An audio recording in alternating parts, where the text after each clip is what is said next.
Okay, I'm sorry, what happened? I was strangled. Okay, by who? My mom. It was just after 5 a.m. in Tampa, Florida, when a chilling 911 call came in. On the line was 18-year-old Natavia Sanders. Her voice trembled as she whispered that she had been strangled and that her mother was outside her bedroom door. I was just trying to get strangled. But I just woke up from passing out. Where is your mother now? She's outside my room. Moments later, the call went silent. Police were dispatched immediately. When they arrived, they encountered locked doors, eerie silence, and resistance at the threshold. But what waited inside would haunt them. A daughter barely clinging to life. How long ago did this happen? This happened like 34 minutes ago. I just woke up. A mother in psychosis and a tragedy that would shake the community to its core. This was not just a case of domestic violence. It was a horrifying unraveling of a mother's mind after months without treatment. A young woman lost her life while trying to protect her younger siblings, and the warning signs had been there all along. But how did it get this far? And why did no one step in before it was too late? What investigators uncovered would raise unsettling questions about family, mental illness, and the systems meant to protect them.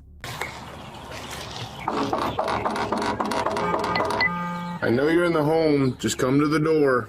Rotisha Silveus was born on October 26, 1985, and spent her early years in Erie, Pennsylvania.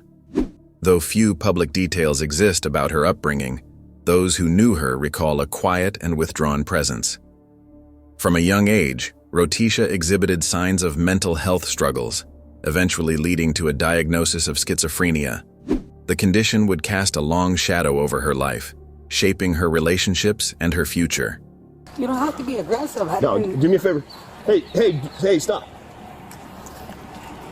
Hey, do me a favor. Just hang out with her. We're in my car. As she grew older, she became a mother to several children, including her eldest, Natavia Sanders, a bright 18-year-old who had just graduated from high school. As Rotisha transitioned into adulthood, her schizophrenia became increasingly pronounced.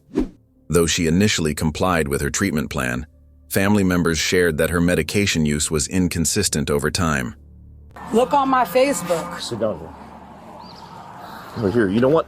Come up. Stand up. This pattern of starting and stopping treatment led to unpredictable changes in her behavior. After relocating to Florida, this instability deepened. By early 2024, she had reportedly gone about 3 months without taking her prescribed medication, a lapse that proved deeply consequential. During this period, her mental health sharply declined, setting the stage for what was to come. And you live here? How long have you lived here? A few months. A few months? Okay, who do you live here with? Me and my children. Your children? In the years prior, while still in Pennsylvania, Rotisha's household reflected the duality of her condition. When she was well, she was known to be loving, attentive, and capable of caring for her children. But when her illness went unmanaged, she became distant and volatile. Those close to her worried about the children's safety during those unmedicated spells. The decision to move to Tampa, Florida was likely driven by hope, an effort to rebuild or escape the cycles that had taken hold in Pennsylvania. But instead of healing, the move introduced new risks, with no nearby family and limited access to psychiatric care. Florida offered no safety net. Without stable housing or a structured support system, Rotisha's schizophrenia spiraled out of control. Her family was hundreds of miles away, and she was left to navigate her worsening condition alone. Step out. Oh, my goodness. Step out, ma'am. The absence of medical supervision allowed her psychosis to intensify. What began as quiet signs of internal distress in her youth had grown into a full-scale mental health crisis, and this time, it would not remain hidden behind closed doors. As the days in May 2024 approached, a tragedy was building, one that would shake the community and devastate those who had once hoped a fresh start might bring peace. In the early morning hours of May 11, 2024, a desperate 911 call came through to Tampa dispatchers. On the line was 18-year-old Natavia Sanders. Her voice trembled as she reported that she had been strangled and had just woken up from being passed out. The person responsible, she claimed, was her own mother, Rotisha Silveus. As the dispatcher pressed for more details, Natavia's fear became palpable. She then whispered that her mother was outside her room. Where is your mother now? She's outside my room. The tension peaked when a door creaked open in the background. Then, abruptly, the line went dead. With no time to waste, communications personnel attempted to re-establish contact, but the silence on the other end only deepened the urgency. Officers were immediately dispatched to the address Natavia had provided, located in the 1900 block of East 23rd Avenue in Tampa. Every second counted. The possibility that the young woman was still in danger loomed large as officers raced to the scene, guided only by a brief call and the terrifying implication that the threat was still present inside the home.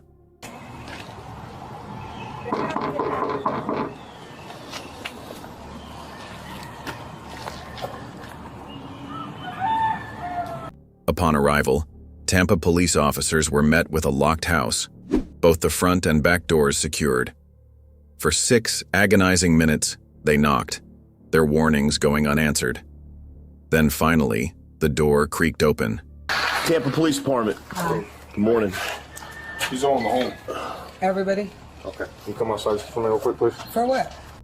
Standing in the threshold was Rotisha Silveus. When officers calmly asked her to step outside and speak with them, her response was defiant and unsettling. For what?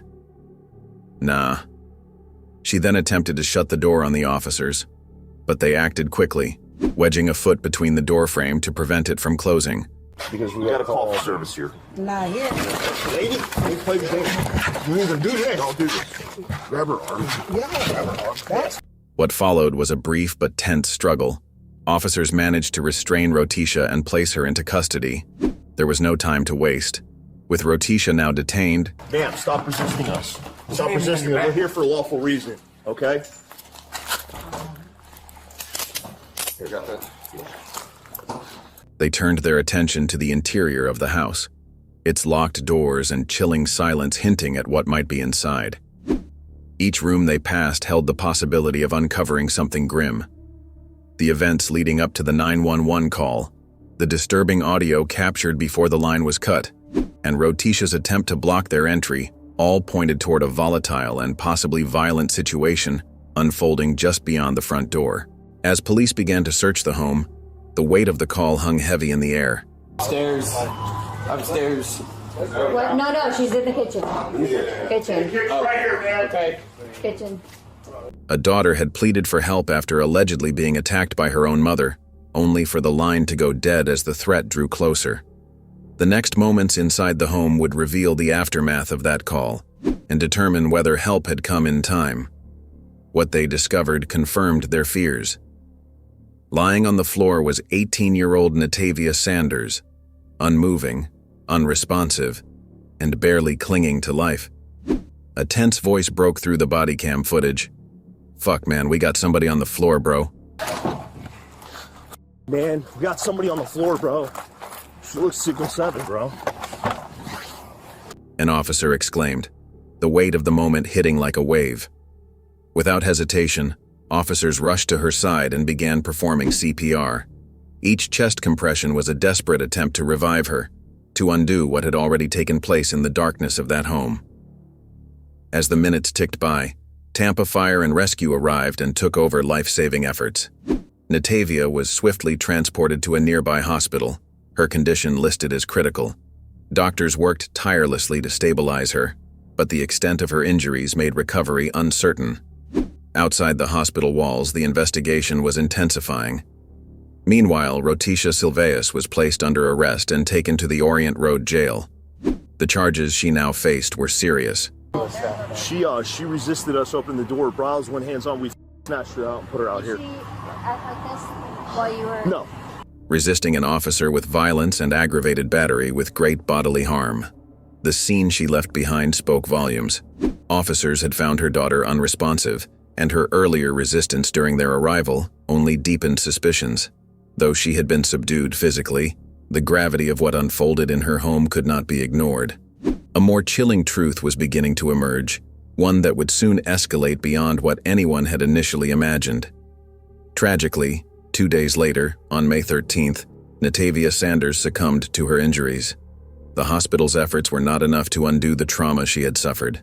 Her death marked the end of a young life just beginning, an 18-year-old girl who had recently graduated high school and was likely looking ahead to her future. Now her name would be remembered not for what she achieved, but for the brutal and heart-wrenching way her life was taken. The Hillsborough County Medical Examiner's Office officially ruled her death a homicide, confirming the suspicions that had haunted officers since the moment they walked through that door. As investigators delved deeper into the case, their findings were both grim and definitive. Who's in the kitchen? Somebody's in the kitchen a little bit older than 9, though. They're not 9 years old. Witness accounts combined with medical evidence revealed that Natavia's injuries were consistent with strangulation. The call she made, the trembling voice that said she had been strangled and had just woken up, was not only real, it was her last chance to reach someone before her condition worsened. The horror she endured in her final moments was now fully exposed. What began as a mental health crisis had ended in irreversible loss, and the question that now lingered was how justice would be served for Natavia Sanders. Initially, when Rotisha Silveus was arrested on May 11, 2024, the charges against her included resisting an officer with violence, aggravated battery with great bodily harm, and domestic battery. But as the investigation progressed and the true scope of the incident unfolded, the legal response intensified. On Friday, May 24th, Tampa police detectives filed an upgraded charge, first-degree murder. This development followed confirmation from the Hillsborough County Medical Examiner's Office that Natavia Sanders' death was a homicide, with injuries consistent with strangulation. What began as an assault case had now transformed into a full-scale murder investigation. Detectives stated that the medical findings left no room for doubt. The trauma Natavia suffered aligned precisely with the claims she made during her final, desperate 911 call. The daughter Rotisha once raised had died in what authorities now believed was an intentional act of violence. At the time of the fatal attack, Rotisha had reportedly been off her prescribed schizophrenia medication for nearly 90 days. Her relatives disclosed this with a heavy heart, pointing to the tragedy as a harsh reminder of the dangers posed when mental illness is left untreated. Following her upgraded charges, Rotisha was held without bond. She was initially booked at Orient Road Jail, later transferred to Falkenberg Road Jail, where she remained in custody awaiting trial. As news of the case spread, family members came forward to share their heartbreak and speak about the woman Natavia had been, and the circumstances that may have led to her death. Corinne Wilcott, Natavia's aunt and Rotisha's sister, described how the family had hoped Florida would offer Rotisha a new beginning. But Wilcott's words also echoed frustration and grief over the lack of accessible mental health care. Sometimes people need their medicine in order to function, and a lot of people don't take that serious, she explained. She expressed hope that Florida would begin prioritizing mental health support, real medical treatment instead of just welfare benefits, so they can keep surviving and keep raising beautiful children, Wilcott added.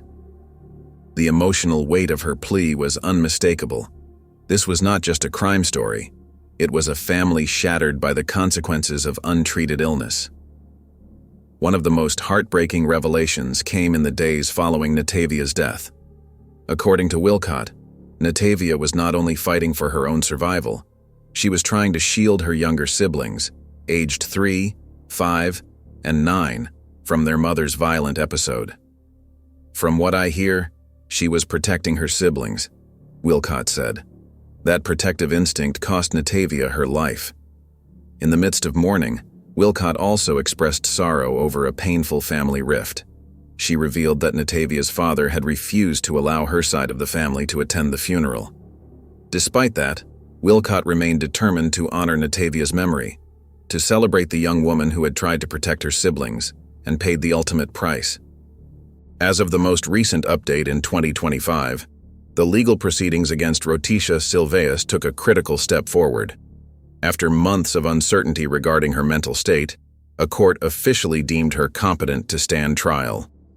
This decision followed a psychiatric evaluation conducted after she had initially been placed in a mental health facility in October 2024. Though she was admitted for psychiatric care, that placement was short-lived. Later that same month, the Florida Department of Children and Families determined that Rotisha no longer met the legal requirements for continued psychiatric commitment, prompting her return to police custody. The ruling on her competency came on January 29, 2025, marking a significant development in the case. With this determination, the path toward trial was cleared. The woman accused of taking the life of her own daughter would now face the justice system. Her first court appearance was held on May 14, 2025. However, the hearing did not move the case forward as anticipated. Instead, it was continued, postponing the legal reckoning. A second hearing was scheduled for August 20, 2025, keeping the family and community in a painful state of limbo. In preparation for the forthcoming trial, the court authorized a key procedural step.